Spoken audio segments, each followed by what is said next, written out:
Good morning, Year 5, and welcome back to day 3 of our second week of fractions. So yesterday we were finding the product of two fractions, remembering that a product is the answer you get when you multiply two numbers together. If you keep the video rolling, there will be a still of the answers and you can freeze it and have a go through and check your answers yourself.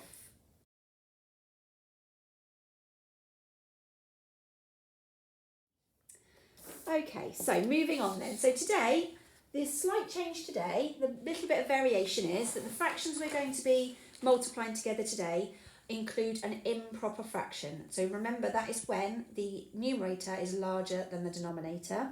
So I'm going to show you a visual example and then we'll go through another example together and you'll see how it relates very closely to what we did yesterday and also brings in some prior learning as well. So first of all, I'm finding the product of 6/5 and 3/4. So essentially, the calculation I'm doing is 6/5 times 3/4, or because we know multiplication is commutative, 3/4 of 6/5, which is how I'm going to show it to you today. So first of all, 6/5 is going to be more than 1. I know that because 1 is 5/5. Anytime a numerator and denominator are the same, it equals 1 whole. So if I imagine that this is 1/5, I'm going to colour code so you can see 2/5, 3/5, 4/5, 5/5, that's my whole one, 6/5. So I hope you're happy that what I've shown you there is 6/5. That's just a visual representation, one way of showing 6/5, which we can see is the same as a whole one and 1/5. So if I now select that whole amount again, 6/5, and what I want to do is find 3/4 of that 6/5. So 3/4 is 3 out of 4. So I can see these are in 4s. Hopefully now you can see why I've done it that way. So that's 3 out of 4, 3 out of 4, 3 out of 4, 3 out of 4, 3 out of 4, 3 out of 4. So the purple ones are 3/4 of my 6/5. So 3/4 of 6/5.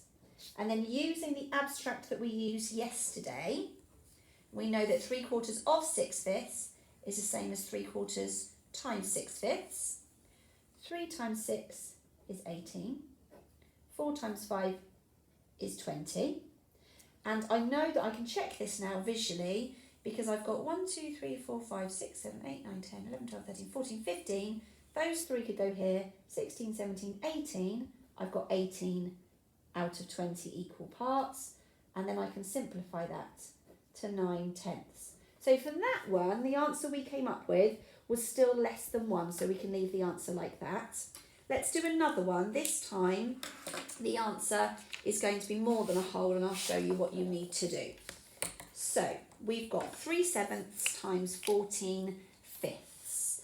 So I'm going to start by multiplying my numerators and multiplying my denominators. So 3 times 14. Now if you do get something that's quite a complex one that you have to do in a written method, you know how to do written multiplication, do it separately and drop the answer back in. Hopefully you can do this one in your head. Remember 3 times 14 is the same as 3 times 10, add 3 times 4, so it's 42. And then 7 times 5 is 35. So that's my answer. Now what I've spotted already is that my numerator is bigger than my denominator. So I've got a whole one there. Well, how many 35ths would be a whole one? Well, 35 of them. So what I've got there, I'm going to split it up for you so you can see. It's 35 35ths. And the difference between those numbers is 7. So I've got 7 35ths left. So it's still 42 35ths. But I've got a whole one and 7 35ths. And I can cancel that 7 35ths down because they're both in the 7 times table. 7 divided by 7 is 1. 35 divided by 7 is 5 to give me the answer 1 and 1/5. So I've multiplied my numerators, multiplied my denominators, and then all I've done is think, well, actually, that's more than a whole one because it's improper. The numerator is higher than the denominator. So I'm going to split it into whole ones and parts. And then I'm going to just change that whole one into a whole one, put my parts there and then simplify if I can. You may want to watch the video again just to remind yourself of that process before you have a go at today's task, which is here. So good luck, and I'll come back tomorrow with your answers.